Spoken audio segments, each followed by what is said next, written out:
Bonjour, soyez bienvenue sur France 3, Paris-Île-de-France pour votre dimanche en politique. Et ce dimanche matin, on va le passer en compagnie d'Éric Coquerel, député La France Insoumise de Seine-Saint-Denis. Bonjour. Bonjour. Paco Rupin, député LREM de Paris, nous rejoindra en deuxième partie d'émission pour un débat sur la privatisation d'Aéroports de Paris, privatisation à laquelle Éric Coquerel vous vous opposez. Vous cherchez d'ailleurs des signatures pour organiser ce fameux RIP, le référendum d'initiative partagée. Ce n'est pas simple, on le verra. On parlera aussi municipal, de quelques dossiers régionaux. Mais on s'arrête tout d'abord sur la polémique de la semaine, ou plutôt le retour d'une polémique autour du voile. Tout est parti de la région Bourgogne-Franche-Comté lorsqu'un élu RN a dénoncé la présence d'une accompagnatrice voilée dans l'enceinte régionale. À droite, des voix s'élèvent pour légiférer. C'est un sujet qui fracture la majorité présidentielle. Astrid Mesmorian. Deux lignes dans la majorité presque irréconciliable sur la laïcité et plus précisément sur le port du voile par certaines mères lors des sorties scolaires. Le voile n'est pas un idéal de société. Du point de vue de la condition féminine, ce n'est pas du tout ce qui correspond aux valeurs de la République. Le fait que ce ne soit pas interdit ne signifie pas qu'on l'encourage. Je n'ai pas de difficulté à ce qu'une femme voilée participe à une sortie scolaire. L'intégration et l'inclusion, c'est faire en sorte que des femmes qui sont peut-être un peu enfermées dans leur communauté soient au contact d'autres femmes. Tout est parti d'un élu du Rassemblement national, Julien Audoul. Vendredi, en plein conseil régional, il demande à une mère accompagnant des élèves de retirer son voile. Une scène filmée qu'il poste sur les réseaux sociaux. Selon la loi, pourtant, cette femme avait parfaitement le droit d'être voilée pour cette sortie scolaire. Pourtant, la majorité se déchire aussitôt, au point qu'un député associe l'élu Rassemblement national à Jean-Michel Blanquer dans une interview. Julien Audoul récupère les mots de Jean-Michel Blanquer. Il dénonce les ambiguïtés du ministre. Soit on pense qu'il faut changer la loi et interdire à ces mamans qui portent un foulard lors des sorties scolaires de le faire, soit il faut dire que la loi est celle-ci et la défendre. Mais on ne peut pas être entre les deux. Alors faut-il modifier la loi et interdire aux femmes voilées les sorties scolaires? Fin de partie signée Édouard Philippe, le Premier ministre a tranché. Je ne pense pas pour ma part, monsieur le député, que l'enjeu aujourd'hui, ce soit de faire une loi sur les accompagnants scolaires. L'enjeu, et je pense que nous pouvons nous retrouver là-dessus, c'est de combattre efficacement les dérives communautaires. Emmanuel Macron envisage justement de faire un discours sur le communautarisme, même si aucune date n'est arrêtée. Alors, pas question de légiférer, a dit Édouard Philippe, c'est ce que vous pensez aussi. Bien sûr. Mais est-ce que le voile est souhaitable dans notre société? Jean-Michel Blanquer pense que non. Est-ce que notre société interdit les signes distinctifs dans l'espace public? Ma réponse est non. Voilà, ça a été statué. Vous savez, quand on a fait la loi de 1905, au début du siècle, il y avait deux courants, en gros, dans la laïcité. Il y a ceux qui estimaient que la laïcité devait tendre vers l'anticléricalisme, pour aller vite. Je ne sais pas si vous vous souvenez, il y avait une affiche très célèbre du Kremlin Bicêtre qui demandait qu'on ne puisse pas voir des gens en soutane. Bon. Et puis, il y a ce qu'il a emporté, c'est-à-dire le fait que la laïcité soit la séparation de l'État et de la religion pour garantir la liberté de conscience, de croire ou de ne pas croire, et du vivre ensemble. C'est ce qui a été choisi. Donc, la question est, peut-on avoir des signes distinctifs religieux? La loi dit oui, et je ne vois pas pourquoi on poserait la question uniquement sur un signe distinctif et pas d'autres. Est-ce que, par exemple, vous êtes prêt à interdire la kippa dans la rue? La question est peut-être posée. Donc, pour ma part, je réponds non. Je dis que la question aujourd'hui, derrière tout ça, en réalité, c'est un racisme déguisé vis-à-vis d'une partie de nos concitoyens qui sont de religion musulmane. Voilà ce dont il s'agit. C'est pas faire l'amalgame aussi quelque part en mélangeant personnes d'origine étrangère et personnes religieuses. Ah si. Non, c'est un amalgame. Je vais vous dire ce que je crois très fondamentalement.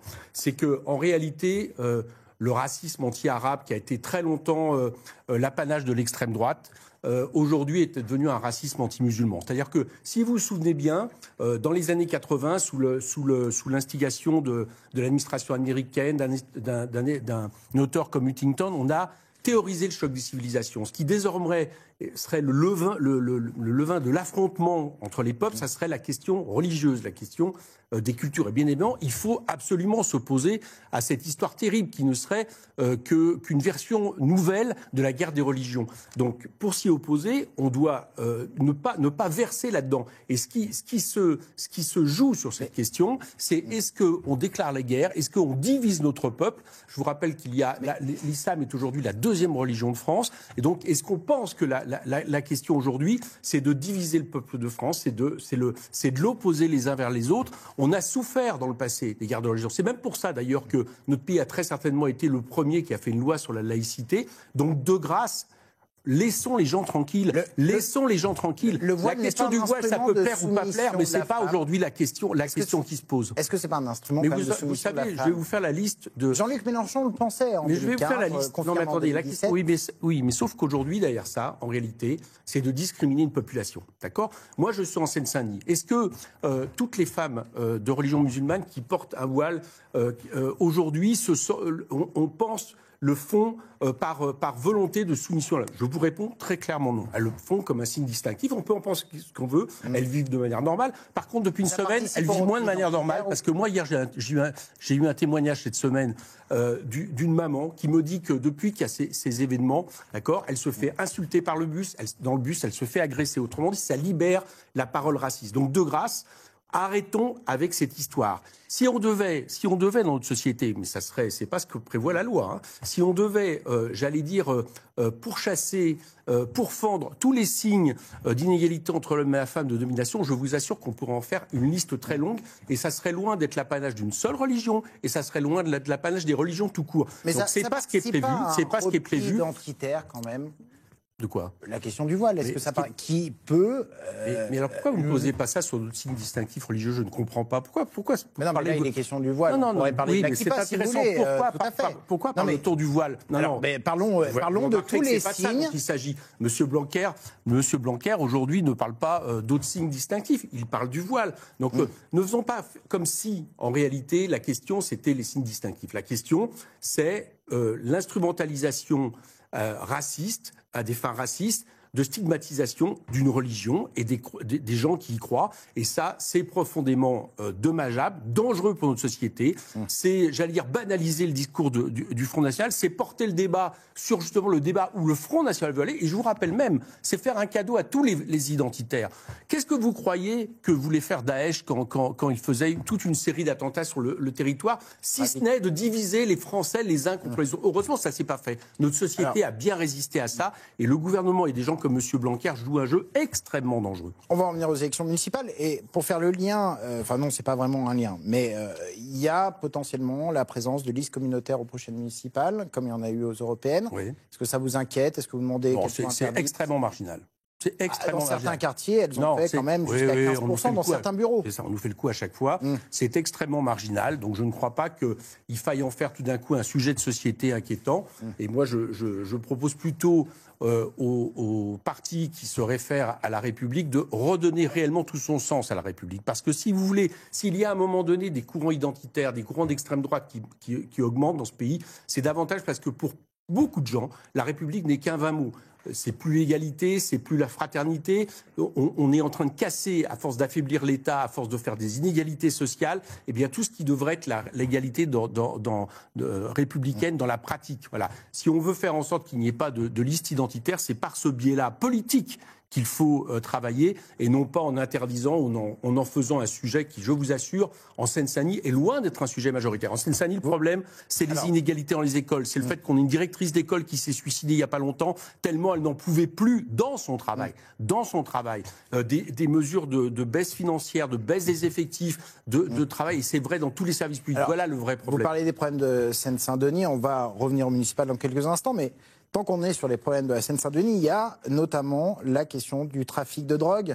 Au mois de septembre, on a diffusé un sujet sur ces parents d'élèves qui organisaient une chaîne humaine à Saint-Denis pour séparer leurs enfants des trafiquants de drogue qui bien souvent passaient par l'établissement pour échapper à la police. Ces personnes, certaines, ont été menacées par la suite. Comment est-ce qu'on fait pour lutter contre le problème des dealers dans nos quartiers? Le problème du trafic, globalement, qui est une économie souterraine, qui fait vivre beaucoup de gens. Oui. Alors, c'est aussi une des raisons pour lesquelles, je veux dire, ça existe. Bon, alors déjà, vous défendez la légalisation du cannabis? Oui, pour une bonne raison. Non pas pour j'allais dire, accroître la consommation du cannabis, mais parce que je considère qu'à partir du moment où, en réalité, il n'y a plus véritablement de pénalisation du consommateur, d'accord ? On est finalement dans le même cadre que la question de la prohibition de l'alcool aux États-Unis dans les années 20-30. C'est-à-dire qu'on pouvait consommer, mais de manière clandestine, les gens buvaient. Bon, moi, je crois que c'est ça le problème.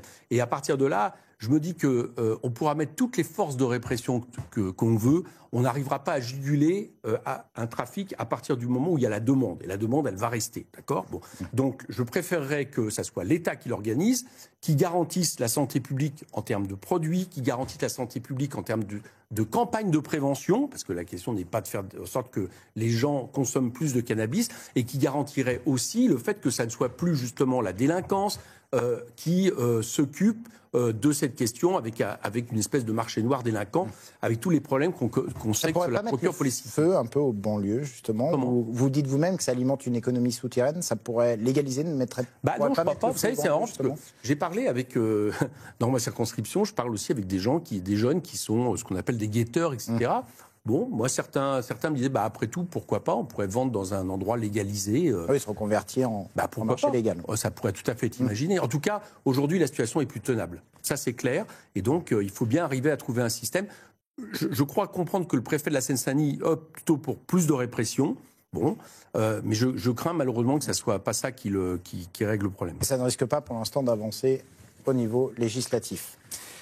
Vous avez dit, pour un mouvement jeune comme le nôtre, la France Insoumise, présenter une liste aux européennes ou un candidat présidentiel, c'est facile. Passer à une échelle gigantesque comme les municipales, c'est plus compliqué. Est-ce que vous avez revu, pour ces municipales, vos objectifs à la baisse après le score décevant des européennes? Non, c'est une élection compliquée parce que, tout simplement, vous vous rendez bien compte. Comme pour la République en marche, d'ailleurs. Oui, pour des mouvements nouveaux, bien sûr. Parce qu'il faut beaucoup de candidats, que les gens, d'ailleurs, courent pas forcément pour être candidats. C'est un mandat assez ingrat, avec beaucoup de responsabilités, avec moins en moins de budget de l'État, donc c'est pas très facile.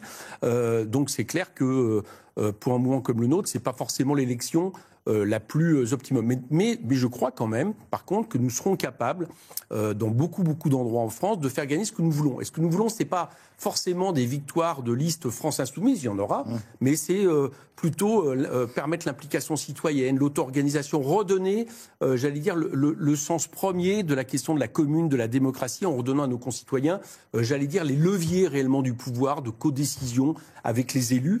Et ça veut dire que des listes doivent déjà être à l'image. Donc on est pour des listes citoyennes où tous les gens peuvent s'engager, soutenues par tous les partis qu'ils veulent. On ne rejette pas du tout les mouvements. Mais vous appelez à l'unité quand même de la gauche. Est-ce qu'elle peut être faite, cette unité de la gauche, dans tous les endroits où, quelque part, on ira dans le même sens. C'est-à-dire cette implication citoyenne, une volonté de radicalité concrète, à la fois sur la question écologique, sociale, la question du logement, alors qui peuvent être différents selon les endroits. En Seine-Saint-Denis, c'est clair que la question du logement, la question de l'emploi, la question environnementale sont premières.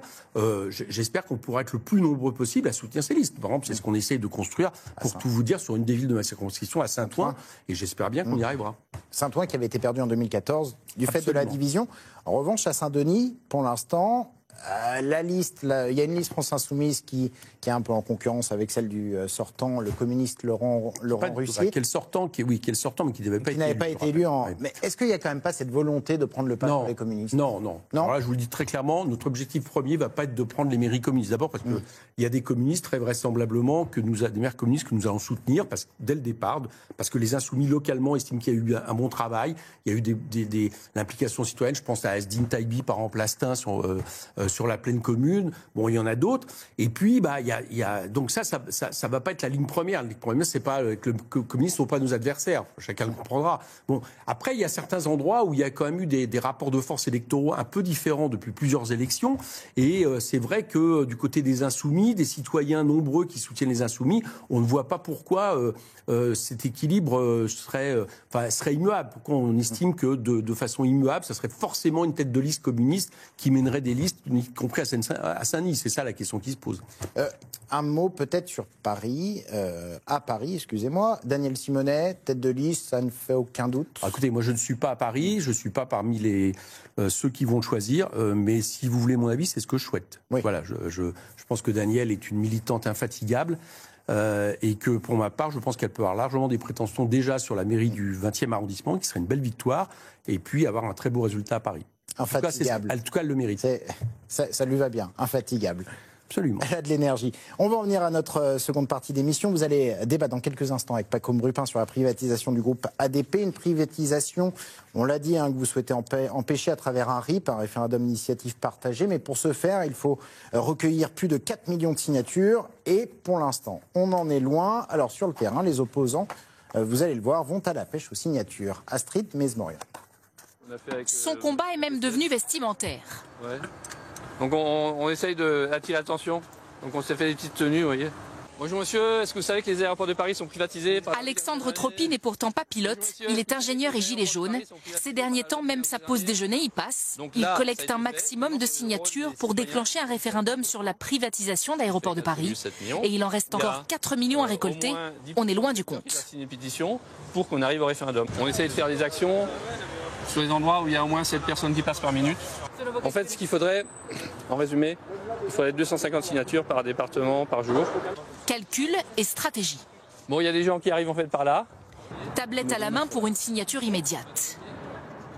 Ben oui, moi je signe. Parce que j'ai pas envie que ça tombe dans les mains de n'importe qui. C'est quelque chose qui refuse catégoriquement parce que c'est stratégique, c'est sensible, c'est important.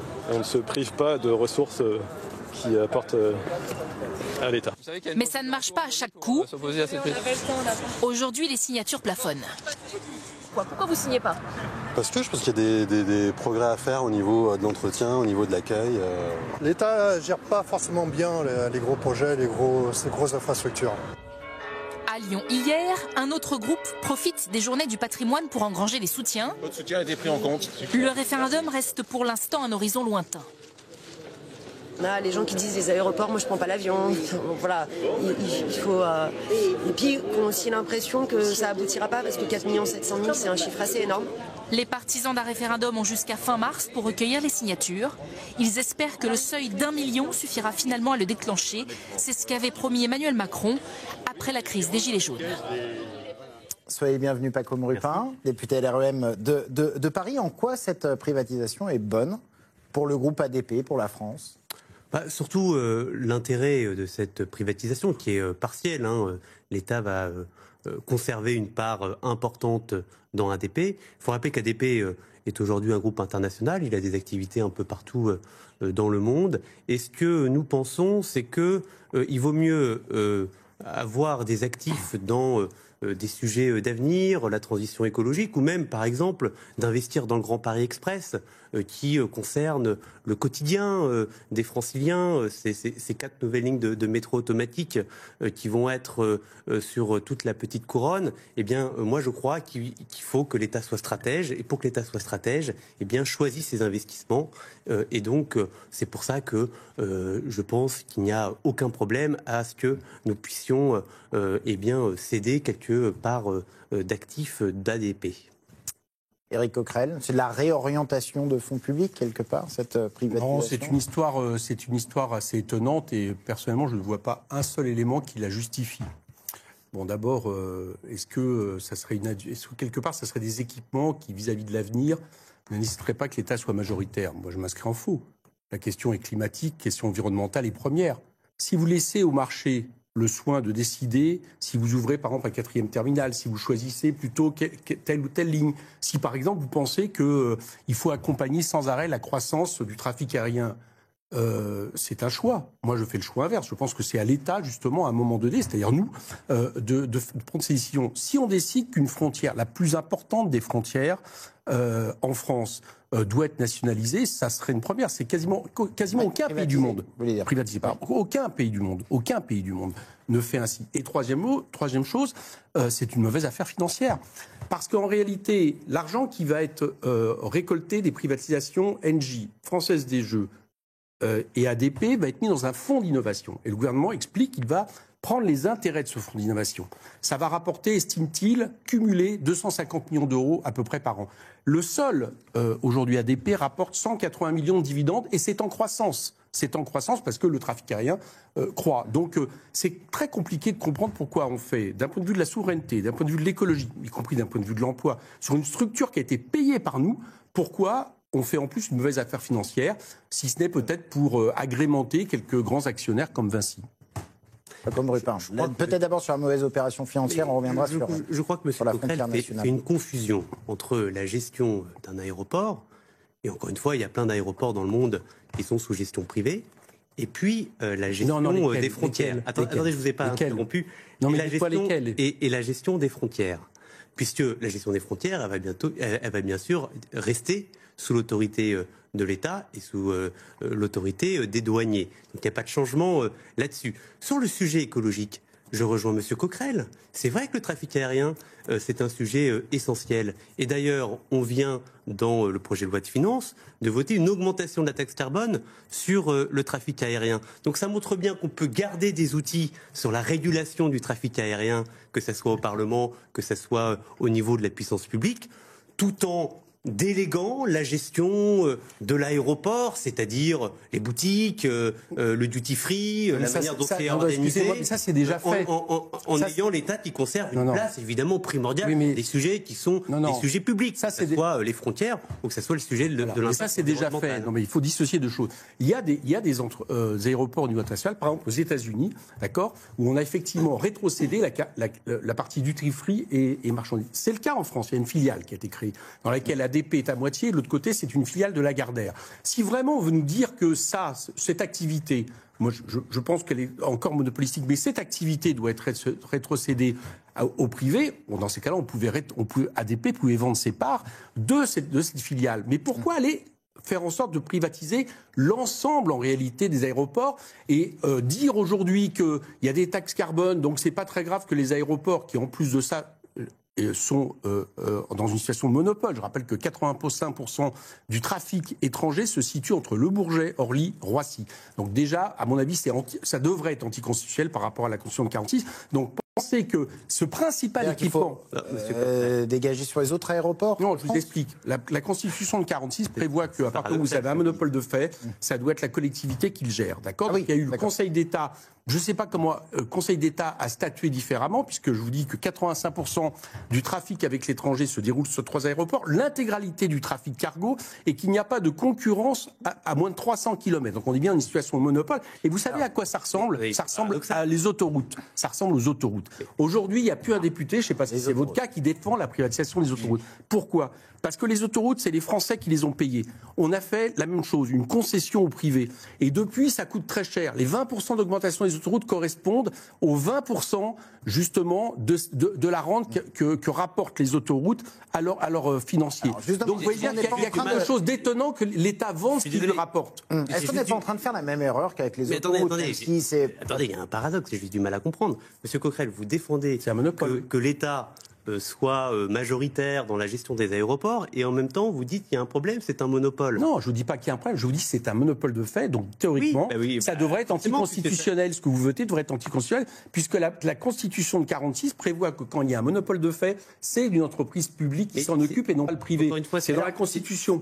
Encore une fois, c'est pas qu'il y a un monopole de fait. Est-ce que l'opération... C'est que l'aéroport de Paris, c'est un groupe international, on doit en être fier, qui se développe, qui gère un grand nombre d'aéroports, l'opération financière, elle est bonne pour le contribuable, pour l'État français, pour l'investissement, quand on voit que voilà, là c'est quasiment entre 150 et 200 millions d'euros qu'est-ce que doit faire l'État? Pourquoi est-ce que l'État a investi dans ADP à un moment? Parce qu'on avait besoin de développer des aéroports.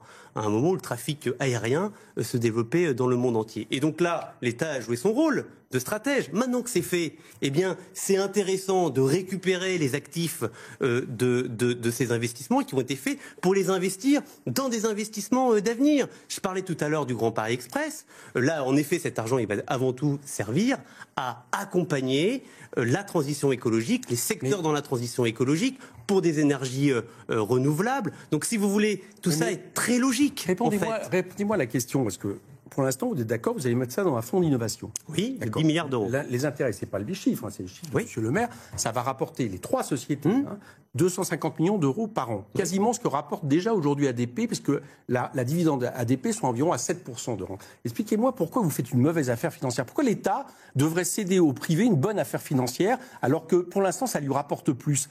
Donc votre argumentaire, qui serait l'idée de dire ça nous permet de libérer des actifs, il n'est pas bon, puisqu'aujourd'hui, ça nous rapporte plus que ce qu'elle nous rapportera avec la la privatisation que vous vous apprêtez à faire. Non, l'État va continuer évidemment à percevoir des recettes. Beaucoup moins, puisqu'il aura, aura beaucoup moins d'actions. Pareil sur la Française des Jeux, sur les taxes qui sont sur les jeux. Moins. Donc évidemment que l'État continue à percevoir beaucoup moins, de l'argent de la part pour de ses activités. Si on compare aujourd'hui, c'est des chiffres, les dividendes actuels que nous rapportent ces 3 sociétés, d'accord, et les intérêts que vous allez tirer de votre fonds d'innovation, là, il n'y a pas photo, c'est 3 fois moins. D'accord ? Et là-dessus, il n'y a même pas de discussion. Donc, il faudra m'expliquer pourquoi vous le faites. Et si vous le faites, je vais vous le dire, c'est que je pense qu'il y a notamment des grands investisseurs qui frappent à la porte et que vous avez souhaité, peut-être en échange d'ailleurs de la question de l'abandon de Notre-Dame-des-Landes pour Vinci, je ne sais pas quel a été l'échange, mais vous avez souhaité quelque part faire en sorte de leur donner une poule aux œufs d'or. Parce que c'est dans le programme d'Emmanuel Macron. Donc ne dites pas que ce qu'on a réglé sur Notre-Dame-des-Landes 1 an après l'élection d'Emmanuel Macron a joué sur la décision, puisque c'était dans notre programme en 2017. Donc ça n'a rien à voir. Mais d'accord. Simplement. Non, mais attendez, parce que vous dites quand même des choses qui sont assez graves. Vous j'ai pas le souvenir d'ailleurs qu'elle était dans votre programme. Vous sous-entendez, Monsieur Coquerel, qu'on aurait fait un échange entre Notre-Dame-des-Landes et puis ADP. Mais c'est faux. C'est faux. C'est ça que je cherche. Si vous voulez, quand il y a un loup, quand il y a un loup, c'est qu'il y a loup, mais si, parce que c'est pas une bonne affaire. Mais c'est pas parce que c'est dans votre programme. Si vous faites une bêtise, vous pouvez revenir en arrière. Donc c'est une mauvaise affaire pour le pays, c'est une mauvaise affaire écologique, c'est une mauvaise affaire pour l'emploi, et à partir de là, je ne comprends pas. Donc voilà, mauvaise affaire, bonne affaire, ce sont vos positions. Si je peux dire une dernière chose. Juste une dernière question. Voilà, on verra, il y aura peut-être qu'1 million de signatures. Est-ce qu'il faut quand même organiser un référendum à 1 million de signatures au lieu des 4 millions nécessaires? Je ne crois pas. Non. Merci de me poser cette question, parce que ça pose une question politique. Oui. Si vous voulez, moi je suis très surpris. Juste oui ou non. Mais très rapidement. Ouais. Je suis très surpris que LR, le PS, la France Insoumise, les communistes n'aient trouvé que ce combat-là à mener que la privatisation d'ADP, alors même qu'il y a des problèmes majeurs dans ce pays sur lesquels il faudrait certainement davantage consulter les Français. C'est pour ça que les Français s'emparent pas. Moi, je m'étonne plutôt qu'une majorité s'enferme dans quelque chose qui manifestement n'est pas majoritaire dans le pays.